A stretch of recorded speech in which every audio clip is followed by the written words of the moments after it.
Bom dia, amigos. Estamos aqui mais uma vez com a resenha do Cheiroso para conversar algumas coisas sobre futebol, principalmente na questão da seleção, né? Mas antes eu vou falar algumas coisas que tivemos aí jogos ontem pela Champions, né? 2 jogos e também ontem tivemos pela Libertadores e pela Sul-Americana. Na Libertadores, o Flamengo ganhou lá do Cusco, né? No Cusco, acho que é no Peru, né? Um time peruano, porque Cusco é uma cidade peruana. Então, o Flamengo ganhou de 1-0, sofreu um pouco, porque lá é uma cidade um pouco alta, né? Mas conseguiu, né, um resultado positivo fora de casa. E o Santos, infelizmente, né, foi jogar a Sul-Americana e perdeu. Então, são jogos iniciais nessas competições, mas que o bom é o cara começar com o pé direito, não é? Outros jogos virão por aí, eu não tenho uma lista porque eu não acompanho assim religiosamente. Eu comento mais assim pelo que eu vejo de noticiário e tal na televisão, mas é essa coisa toda que eu tenho que me expressar diante do que eu vejo. E quanto à seleção, nós estamos aí na expectativa, né? Que logo vai vir a convocação final, né? E a expectativa é sobre Neymar, né?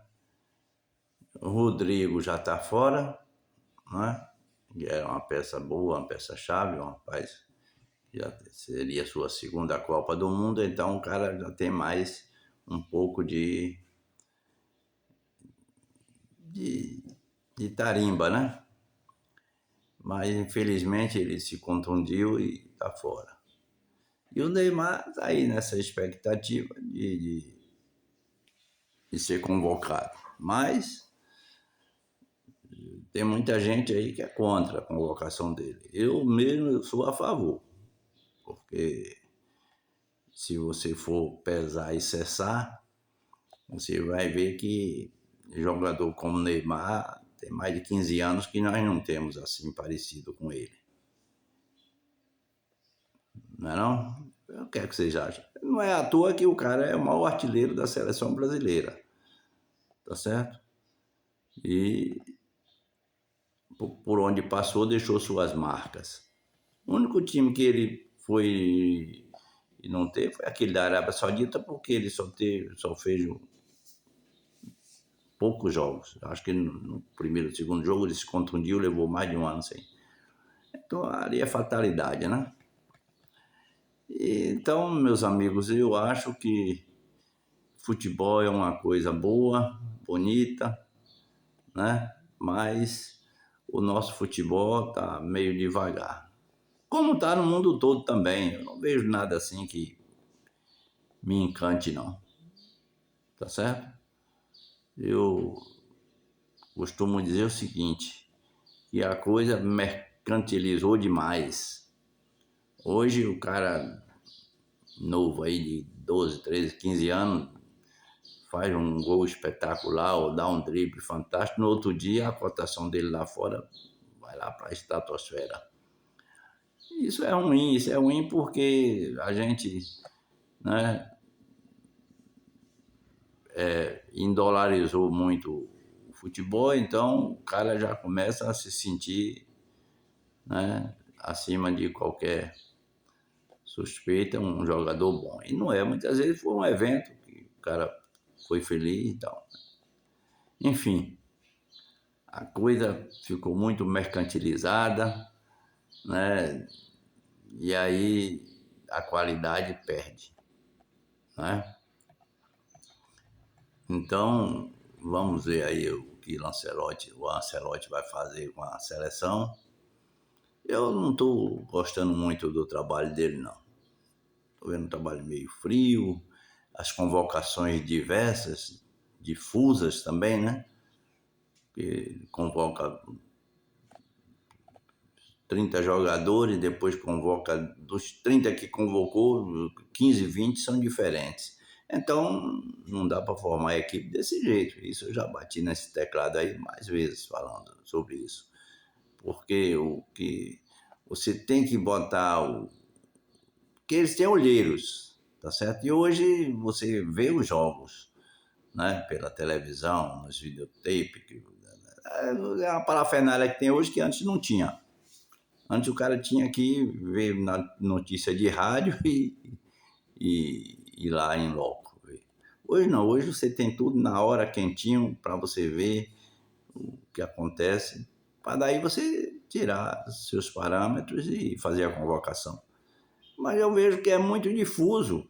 Você hoje convoca 26 jogadores, na outra convoca 26, mas tem 14, 15 diferentes.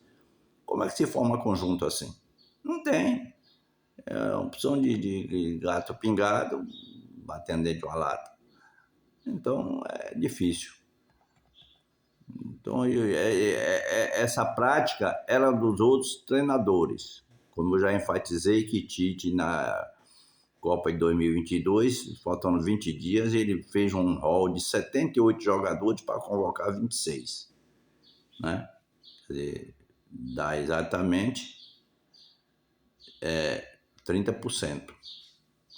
Quer dizer, ele faz um bolo de 100 e tira 30%. Então, quer dizer, o foi que ele viu? Nada. Isso provou que ele não viu nada, que ele não observou nada, que ele não tirou nenhum parâmetro, não tirou nenhuma conclusão. E então, aí fica difícil você analisar o trabalho do técnico assim. Se esse tempo todo que ele ficou, e Tite ficou 6 anos, né? Porque ficou 2 antes da de 2018, mais 4 até a de 2022. 6 anos. 20 dias antes da Copa, ele fez um rol de 78 para tirar 26. Aí, quando eu vi isso, eu já falei, não vai dar em nada. E na hora de escalar, escalou errado. Né? Porque naquele jogo contra a Croácia, o Daniel Alves tinha que entrar, faltando uns 5 minutos para terminar a prorrogação, rapaz. Tirava um jogador e botava o Daniel Alves. O Daniel Alves era bom. Porque ia acabar em pênalti, como realmente acabou em pênalti, né? Então, essa coisa passa pela inteligência. E tem treinador que ele sabe até alguma coisa de bola, mas não é inteligente. Porque o futebol não é só inteligência, é estratégia, né? Você tem que fazer uma estratégia antes de o time entrar em campo, você já tem que ter uma estratégia.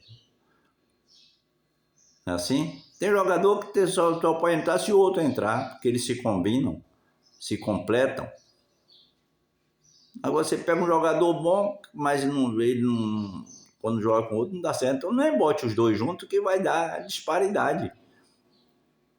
Né? A não ser que você faça um treinamento no campo com eles diretamente, mas durante o jogo é difícil você pegar um jogador que não combina com o outro e botar. Né? Até no futebol de várzea que a gente jogando é assim, tem aquela, né? A completação, né? Um completa o outro, um já sabe onde o outro está, então o cara já vê, o cara sobe, o outro já vem fazer a cobertura. É mais ou menos assim. Eu não sou técnico de futebol não, mas eu assisto muito futebol. Eu assistia muito, hoje assisto menos porque a coisa ficou meio ruim de se ver. Eu começo a assistir um jogo, dá logo sono. Você não vê nada assim que te apeteça. Antigamente não, você começava a ver um jogo de futebol, o cara fazia uma jogada espetacular, no outro dia no comentário, o cara fez uma jogada espetacular e tal. Como aquela jogada de Vini Júnior. Aliás, não foi só dele não. Dos 3 jogadores, dos 3 atores da jogada, foi jogada boa. O Matheus Cunha, aquele passe, né, de 50 jardas. Vinícius Júnior naquela velocidade que pegou a bola, ainda driblou o cara no meio do caminho, chegou na frente, pegou a bola, deixou 3 para trás e ainda driblou mais 2 na hora do passe, né, porque tinha 2 na jogada, ele em vez de dar o passo, ele deu o passo um pouco para trás e o cara veio e também deu uma chapa muito bem feita, né?